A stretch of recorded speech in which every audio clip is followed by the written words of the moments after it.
I went into the nightclub bathroom with him and his tool was huge. My God, I was loving it. After a lot of courage, I decided to write to you about my infidelity. I'm going to tell you here in this story how I found a solution to save my marriage. My name is Jane. I am 28 years old and am married to David. My husband is 36 years old and we've been married for almost 12 years. Like many other marriages, we're going through a crisis. My husband and I have a small child. After the birth of our last child, things got worse. The lack of sleep, lack of money, and the constant tiredness of taking care of the little one left us exhausted. In the beginning, we were very much in love, and the arrival of the child brought immense happiness to our lives. But over time, things started to change. My husband started working even more to cover the extra expenses. Our intimacy, which used to be full of passion and desire, was now limited to rare and passionless moments. The fights became frequent, and the arguments were endless. David complained that I was always tired and in a bad mood, while I felt that he didn't help me enough with the responsibilities of the house and our son. The frustration grew, and little by little we drifted apart. The lack of communication and time alone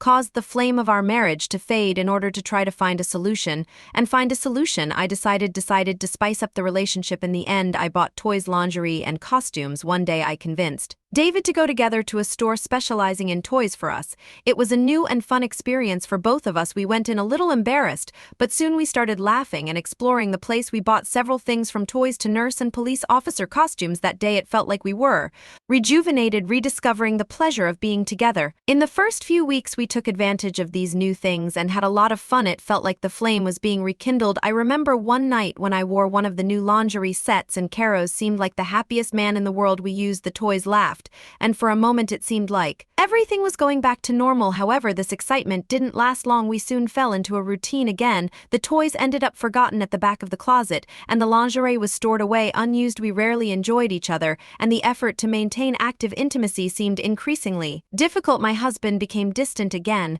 and I felt increasingly frustrated. I didn't give up trying. I knew that we loved each other deep down. I felt that David was trying too.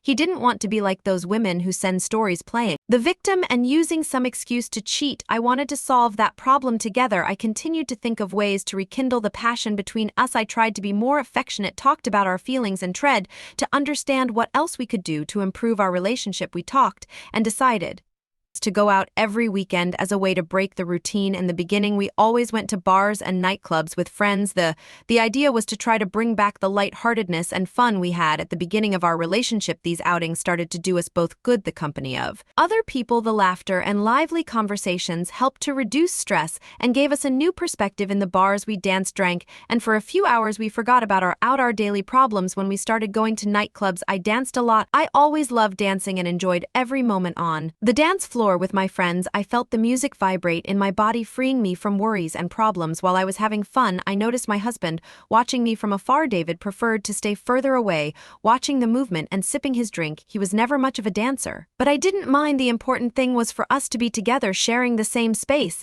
Even if in different ways, he was relaxed, even though he wasn't done dancing with me, and he seemed to be enjoying the environment to the fullest. I wasn't worried about jealousy or fights. Dancing alone with my friends gave me freedom, but I was also afraid that it would cause problems between us. When we got back from the party, I decided to ask him if it was okay for me to dance alone or with my friends. A little apprehensive, I asked, "Honey, are you okay with me dancing alone or with my friends? I don't want that to bother you." David looked at me with a smile and said, "I don't mind, honey. I like watching you have fun. Seeing you happy makes me happy too." His response brought me great relief, knowing that he wasn't feeling left out, and that in fact he enjoyed seeing me enjoying the moment made me feel more at ease. This strengthened our resolve to keep going out and trying to rekindle the spark that seemed to be fading between us. Since we decided to go out every weekend, my friends couldn't always join me, and my husband wasn't a big fan of dancing, so I started dancing alone in the middle of everyone. The dance floor became my space where I could let loose and have fun without worrying too much about the looks around. The music enveloped me and made me feel alive, while my husband watched from afar, appreciating. Although he didn't actively participate, I felt comfortable enjoying the moment. One of those nights, while I was done dancing happily, a guy approached me and started dancing with me. His back was turned, and without looking back, I thought it was my husband, so I started dancing even harder, shaking my my hips and grinding myself, completely absorbed in the music and the dance. It was only when the music changed and I turned to the side that I realized it wasn't my husband. The guy was a stranger, and the situation left me a little disconcerted and surprised. I'm not going to lie to you, the guy was quite attractive, young, tall, and very strong. I was speechless when I realized it wasn't my husband. I quickly apologized, explaining that I had gotten confused. He also apologized, saying he didn't want to cause any problems with that. I went back to my husband's table, who was watching everything from afar. I felt a little embarrassed, but I tried to act normally. When I got to the table, I was afraid my husband would fight with me, but to my surprise, he asked if I was enjoying the dance and said it was okay for me to dance with other people since he didn't like going to the dance floor. He even encouraged me to ask the guy to play another song, which left me relieved and a little confused. I thought about it, thinking it could be a reason for a huge fight,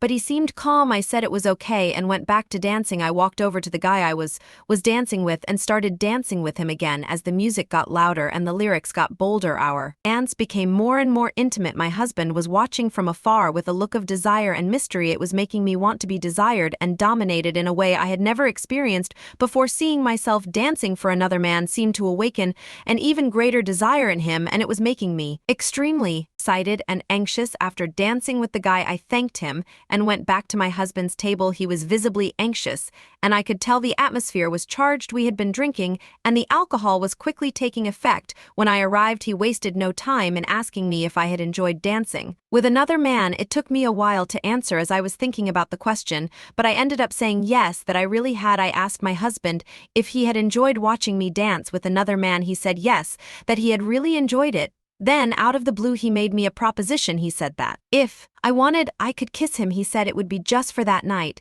and that there would be no consequences. My husband seemed genuinely interested, and suddenly the idea didn't seem so far-fetched. His proposition was mixed with the alcohol and the excitement of the evening, and I felt intrigued by the possibility. My husband said he would stay at the table and watch from afar. I felt a growing and intense desire, so I went back to the guy. We started to talk in a more intimate and engaging way, and the chemistry between us was evident with each word and touch. The desire grew. After a while of talking to me, feeling more and more attracted to him, I decided to take the situation to the next level. I felt an urge to be alone with him, so I invited him to go to the bar bathroom, saying that I wanted to talk in a more private place. The guy, surprised, followed me. When we got close to the bathroom, I looked around to make sure no one was watching, so without hesitation, I grabbed the guy with a rush of desire and kissed him. The heat between us was palpable, and I was completely enveloped in the feeling of power. While my husband discreetly observed everything from a safe distance, he was hidden, but he couldn't help but notice the situation. I went ahead and took the guy into the bathroom, while my husband waited outside. Almost like a spectator, I was finally understanding what my husband wanted to do and how excited he was about the idea. Inside the bathroom, the atmosphere became increasingly charged. The guy and I continued to give in to our desires without inhibitions. My husband, standing outside, seemed to be getting even more excited by the sounds coming from inside the bathroom. He could hear my moans and knew exactly what was happening in there. This only increased the intensity of what we were experiencing. I was in love with what I was experiencing and completely surrendering myself to the pleasure of the moment. After a few minutes, the guy left the bathroom, and I, a little out of breath, started to leave too, but before I could reach the door, my husband pulled me back into the bathroom. He was completely taken by the situation and the action of the moment. There, in that small space, we began to make love in an intense and crazy way. We had never experienced anything so intense before. The combination of desire and atmosphere created an experience that left us breathless. I was so involved and addicted to this new form of pleasure that I gave in completely. Before continuing with this story, leave your like and don't forget to subscribe to the channel. After that wonder night, we went home laughing and full of energy. My husband seemed to be as happy as I was. On the way, he asked me if I'd enjoyed the idea and the experience. I answered honestly, saying that it had been incredible and that I wanted to do it again whenever we could. He smiled with a mix of joy and satisfaction and revealed that he had also found the experience fantastic. In the car, we started talking about what had happened, and to my surprise, he opened his heart. He revealed that he had always had a secret desire to see me with other men, but had never had the courage to tell me. He was afraid that I would fight with him and we would end up breaking up. That confession, far from causing any awkwardness, seemed to seal a new understanding between us, further expanding what we experienced that night. After that revealing night, we decided decided to explore this desire further. We became adept at this new way of living our relationship. Almost every weekend we have fun with other men, and even with couples. These experiences not only rekindled the passion between us, but also saved our marriage, bringing a new dynamic and enthusiasm to our life together. This new understanding and freedom gave new meaning to our relationship. I think couples should follow our example, talk openly, and seek solution together instead of betraying the person they love because of small grievances. Finding a way to understand each other and innovate in the relationship can transform and strengthen the marriage. Maintaining partnership and mutual respect is essential. Facing challenges together and seeking solutions that benefit both instead of resorting to betrayal and disrespect. If you liked this video, don't forget to subscribe to the channel and leave a like, comment what you thought of this story, and see you next time.